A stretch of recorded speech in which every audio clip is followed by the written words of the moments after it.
Abdou Diouf il y avait deuxième tour avec Abdoulaye Wade il y avait deuxième tour mais cette fois-ci il y a pas deuxième tour ça veut dire la faille ce n'est pas sur le score du régime sortant la faille c'est le score des autres opposants oui. parce que avec Abdoulaye Wade c'était Niass qui avait un bon score et Djibo Ka et Abdoulaye Wade donc il y a eu deuxième tour cette fois-ci avec Macky Sall avec Amadou Ba qui était le candidat avant d'en arriver là Macky Sall bi muy arrivé au pouvoir c'était Tanor Niass et Macky qui avaient de bons scores deuxième tour am pourquoi cette fois-ci il y a que un opposant qui a capitalisé tout le score que les autres opposants auraient dû avoir c'est parce que cet opposant a été vu maa ngi wax français ñoom lañ jàpp ne c'était vraiment l'opposition à Macky Sall parce que en 2012 l'opposition au président Abdoulaye Wade on voyait Tanor on voyait Niass mais cette fois-ci les Sénégalais pour eux l'opposition à Macky Sall. mais ay Déthié Fall ak yooyu tamit c'était des opposants. oui je suis d'accord. je suis d'accord mais proportion yi du benn même au temps de Diouf aussi il y avait d'autres opposants mais proportion wu Djibo Ka ak Niass bokkul ak yéen les autres opposants au temps de Macky aussi Niass ak Tanor bokkul ak les autres opposants toujours il y a la dimension aussi de leur parti et voilà. kon Pastef rek moo affirmé wu face au régime. Khalifa Sall nag fait partie des gros calibres qui devaient participer à cette élection am des scores très honorables comme Niass l'a eu et Tanor. Donc man loolu mooy sama analyse pourquoi il y a eu victoire dès le premier tour c'est que ñun proportion yi ñu waroon nekk si on était dans ces proportions deuxième tour day am bon maintenant il faut pas refaire l'histoire le peuple sénégalais a désigné quelqu'un au premier tour ñun man dama jàpp ne c'est une victoire même de Taxawu parce que suñu premier objectif c'était de faire partie le régime de Macky Sall parce que xeex nañ ko 12 ans et loolu la ñu waxoon population yi deuxième objectif yi nag c'était d'amener le président Khalifa au pouvoir amuñu deuxième objectif bi on a eu le premier on remercie Dieu c'est un bon pas pour le Sénégal c'est ça qui est important c'est pas nos carrières politiques et donc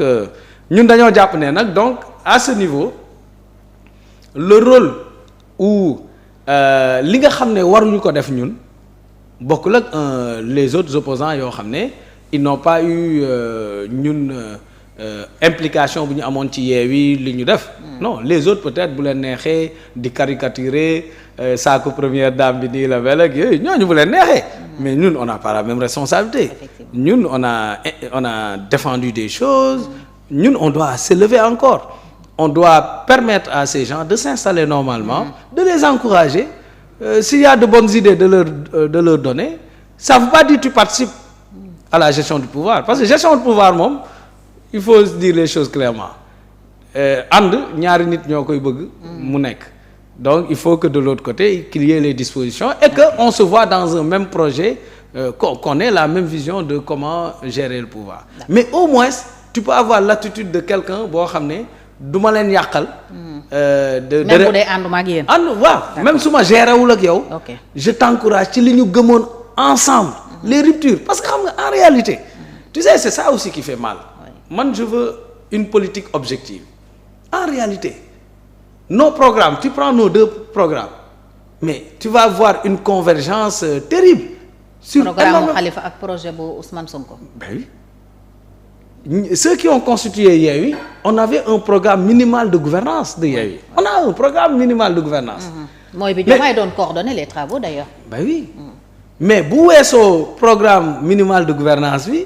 bay liiral nos programmes fi ñu utee il y a des aspects yu ñu utee par exemple la sortie de la monnaie du CFA ñun on avait écrit j'avais fait une tribune bi Guy Marius Sagna qui est qu'on n'est pas d'accord et on a donné scientifiquement nos raisons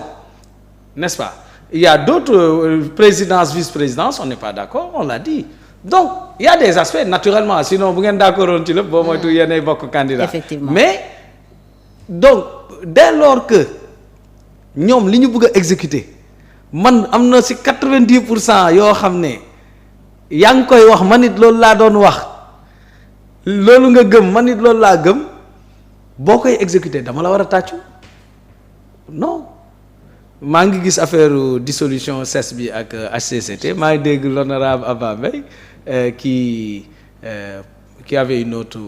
posture mais bokkul ak li newoon suñu programme ak ñun li ñu xalaatoon. kon li muy wax tey bokkul ak li nga doon wax dem. bokkul mais loolu après tu perds la face tu perds ta crédibilité parce que yow mu ngi sa programme c'est écrit noir sur blanc. boo ko waxee suba ñu génneel la paragraphe bi. kon Khalifa bu falu woon tam da koy dindi. naturellement. lu nekk sa programme nga wax ko Sénégalais yi expliquer leen ko. donc c'est vraiment pour dire loolu mooy les raisons profondes ñun yi tax ñu ne on prend notre indépendance def nag lu ñu gëm parce que l'essentiel de l'action politique l'essentiel laay wax ce n'est pas d'occuper une position de pouvoir ou pas. mais c'est de faire en sorte que li gën ci Sénégalais yi qu'on le mette en œuvre. D'accord. Boo nekkee opposition tu dois faire de sorte que le gouvernant mette en œuvre li gën ci Sénégalais yi. boo nekkul opposition aussi tu dois faire en sorte que li gën ci Sénégalais yi ñu def ko. donc c'est pour ça on va créer notre parti et puis on va décider les orientations yoo xam ne